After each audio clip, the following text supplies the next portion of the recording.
took me back to the OR. And so in the OR, they had me shift beds.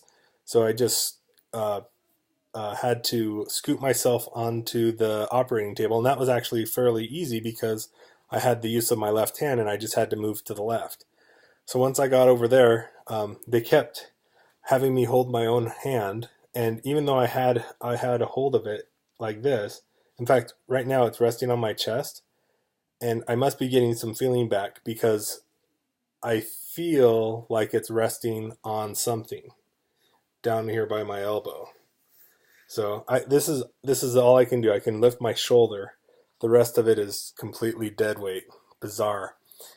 Anyway, so in the OR, they someone started cleaning my arm, and I could watch them in the reflection of the overhead lights. So I thought I was going to be able to watch the operation, which on one hand would have been kind of cool. On the other hand, not so cool.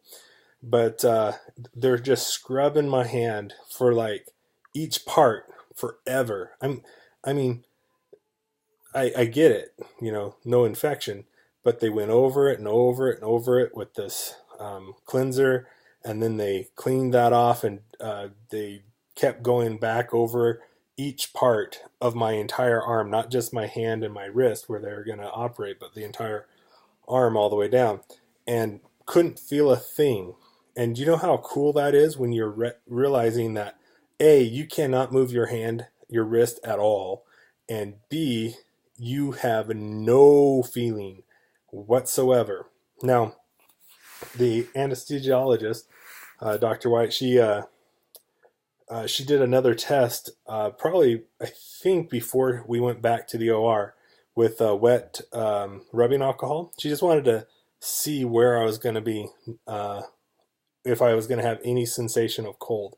And I had one spot that had some cold, so she went ahead and added some more whatever the stuff is that they add to deaden it, because I wasn't going to, where the tourniquet is, that's right, because I wasn't going to be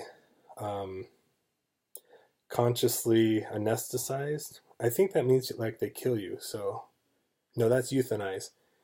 Maybe I had it right. Anyway, because they weren't going to do that fully, she wanted to make sure that it was as numb as possible. And she actually was exactly right in what she said. She said that the most uncomfortable part was going to be this tourniquet they put around my arm. So after they were done scrubbing it, they put up a sterile shield and had my arm extended out to off to the side, and they put this blue fabric material, and they draped it up and over my head, and then propped it up on top of the IV tree. So I had space between me and it, but I couldn't see anything above me or to my right except blue. And to the left, I could see the monitor that was monitoring my heartbeat, my oxygen level, my blood pressure. There were actually two monitors. I couldn't see the one very well, but I could make out the EKG, I think is what it's called. It's where it does the bouncy heart rhythm stuff.